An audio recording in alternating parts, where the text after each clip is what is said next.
Good morning, good afternoon, good evening. This is Rosie Aconseja. Thank you for watching my videos. Thank you for subscribing to my channel and to share this information with someone who really needs it. Today I'm going to talk about how to succeed at finding a job. Most of the people, and from own experience and from the type of job that I do and I help people to find jobs, is the most important thing is to update your resume, curriculum vitae, application, however you want to call it. At least here inside United States, it's very crucial to keep updated your resume, your curriculum vitae. So please keep in mind every year things change, template change, and depends on according to the position you're looking for. So most of the people made these mistakes, and they use the same resume or curriculum vitae to different positions, and that's the wrong thing to do. But that's why you never get called for an interview, because companies nowadays, they focus, their target is to specifics. Like, for example, if I'm looking for a call center job, could be remote from home or in person at the office, they're going to look for how much experience do you have in the computer managing certain software like Microsoft Office or other kind of software, and also how is your customer service attitude, what problems have you had with customers, how you solve it, all those kind of things they want to see in your resume or curriculum vitae. And if I'm going to apply as a cashier, they're going to focus if I know how to use a cash register, if I know about the basic math, because I had to use a calculator or whatever to add the produce or whatever it is. It's an example. So you cannot use the same resume for different positions. So watch out for that. Secondly, about interviews. Interview by phone, in person, or virtually is the same thing. You need to focus is to search the company. Most of people, they just, just going to find out. That's why people get so nervous at the interviews, because they don't know anything. Nowadays we can use Google or any browser that about search, and we can type the name of the company.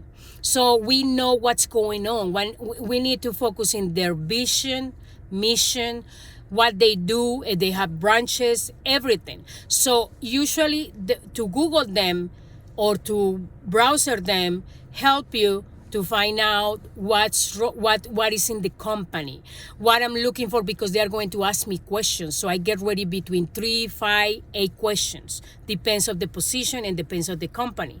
It's very important that we know what's going on, because the purpose of the interview at the end is we are going to interview the company. In the beginning, they ask us questions, and then we ask them questions. They always ask, do you have any questions? Never ever say, no, I Googled you, so I know everything about your company. No, that's a wrong answer. They're not going to call you. They tell you, of course, for policy, for a nice attitude, they say, oh, yes, we will call you. They never call you because with the answers you gave, they are not convinced. They didn't like you. They are not going to tell you that. They are not going to tell you that, of course. So to be successful in an interview by phone, by in person or virtually online, make sure to Google them, to search for their company. How many branches do they have? How many years they are in the market? What kind of products or services they provide? So also help you to understand what are you getting into, and also to have questions for them. And that way they are going to be ready for you, and you are going to succeed in your interview. Never ever give dry answers. Like, for example, do you know how to do this? No. Do you know how to do that? No. That sounds rude. They don't tell you anything, but that sounds rude. The best way to say is, do you know how to manage this software, or do you know how to do this? You say, if you don't have the knowledge or the experience, you can say, unfortunately, I didn't have the chance to learn it in my previous jobs, but if you give me the opportunity, I'll be happy to do it. I'm a fast learner. Even though you are a slow learner, they don't have to know about it, because you are selling yourself. You are a product to the company. You are selling yourself because you are the best. You have to have confidence in yourself and believe in yourself that whatever you know, you can provide to the company, and whatever you don't, you are willing to learn. Nowadays, companies are willing, are looking for people who is willing to learn. They don't want slackers. They don't want people that is cocky or, oh no, I'm just here because I'm looking for a job. You sound like I don't care, because they can tell.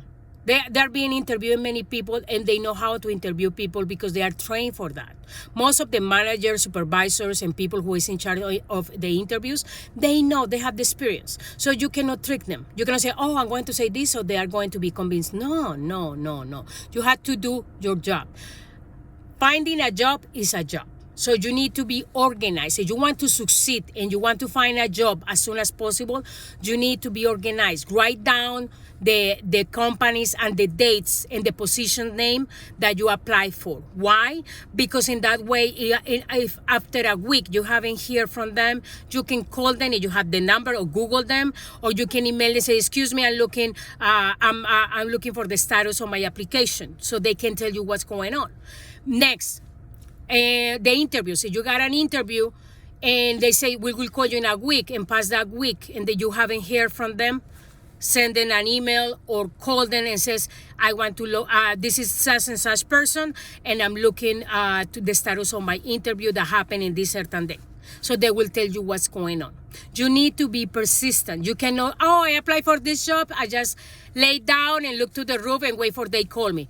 That is not going to happen. You need to be persistent. If you really are looking for a job, you need to be tracking and follow up about your application, your interviews, and even the hiring process. Remember, when you look for a job, they're not going to hire you right away. That will be some exemptions. Usually, you have to pass 1, 2, 3, sometimes 4 interviews before they hire you. So don't rely in one job, because some people say, oh, they call me for a second interview. I'm not going to look for more jobs because I know they're going to hire me. Guess what? At the end, at the 3rd interview, they say, I'm sorry, we found somebody who better fit the position. And now what are you going to do? Start over again? No. Keep applying, keep interviewing until you sign a contract. Sometimes people get 2, 3 job offers, and then you decide, you make a list, what is your priorities. Don't focus too much in the money, because nowadays people say, oh, I'm going to be making this amount of money. Yes, but what about if the company has a bad environment? You're not going to have a good manager, good coworkers. That's why in the interview you need to have 3 to 5 questions. So when they ask you, do you have questions for us? Yes. How is the management here? How is the environment? How stable is the job? That means they are going to fire people just like that, or is people that they can stay 5, 10 years there or longer. We need to know what we are getting into. We cannot hold and wait until that they hire us. We choose who want us to get hired. We choose who want to work with me, or who I want to work with them. So we need to search them, investigate them, ask them questions, and that's the way to get a really good job. If you don't investigate them and you don't Google them before they give you that phone interview, because in the phone interview is the same thing. They're going to ask you questions. And if you're going to say, oh, I don't know, I didn't know that you do this and this, that's why you need, after you apply for jobs, go and see. And usually they send you an email saying, do you have time for a phone interview for tomorrow, in 2 days, or whatever? Is when the time that you need to reply right away. Keep also other thing, emails. I know many people keep emails, 3,000, 5,000 emails. That is garbage, most of them. You need to organize your emails, and you don't know how to do it. Go to YouTube videos. I'm not promoting YouTube because unfortunately that is the only engine that is providing videos about everything. You go in Google or in YouTube, you can type how to empty the mailbox, or how to organize my Gmail or my Yahoo or my Hotmail, whatever application you have. So they will teach you how to empty. Why? Because when your mailbox get full, you are looking for a job, employers cannot find you, because the email is going to bounce back to them, because your mailbox is full. and no, and they usually Gmail or Hotmail or iCloud, whatever it is, they're not going to send you an email. Hey, your mailbox is full. Please empty. They're not going to tell you that. You have to keep track. Try to don't keep more than 100 emails in your mailbox. Also, companies, when they send you emails, check your junk or spam folder, because sometimes go to those places and then you say, oh, I lost an opportunity because I didn't know. You need to check daily your junk and spam folder and your mailbox. So in that way, you're not going to lose great opportunities to find a good job. So, and also, don't negotiate your salary in the first day. If they haven't tell you how much are they paying for the position, wait until the second or third interview, and if they haven't brought up the topic, then you can ask, excuse me, how much do you pay for this position? Don't say, how much are you going to pay me, because that sounds bossy. So tell is in this, after the second, third interview, they haven't tell you how much they pay for the position, because sometimes they forget. Then you can ask them, excuse me, how much do you pay for this position? Oh, I'm sorry, we haven't told you. Oh, I apologize. Oh, we pay this and this amount. Is it okay with you? So that's different. But never, ever in the first interview ask for how much is going to pay you, at least that they bring the topic, okay? So I wish you good luck with your resumes, interviews, and keep track of your applications, and you'll be fine. If you really are looking for a job to get hired right away. If you're not looking to get hired right away, then take your time. But be organized. If you are organized with your applications, keep it track to call them or contact them after a week. Same with the interviews or with your hiring process. Usually the hiring process for big companies and mostly office environment takes a month, because that most of the times that's what it takes. Takes a month for you to sign the contract and get hired, because they had to check your criminal record, your CORI, whatever they call.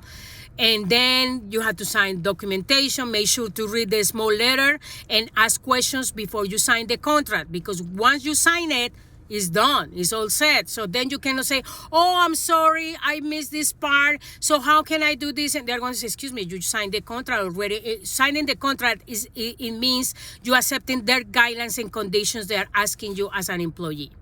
Okay, guys, hopefully these tips help. Have a wonderful day, night, or evening, depends wherever place you are watching my videos. Bye-bye. Good luck with everything. Bye-bye.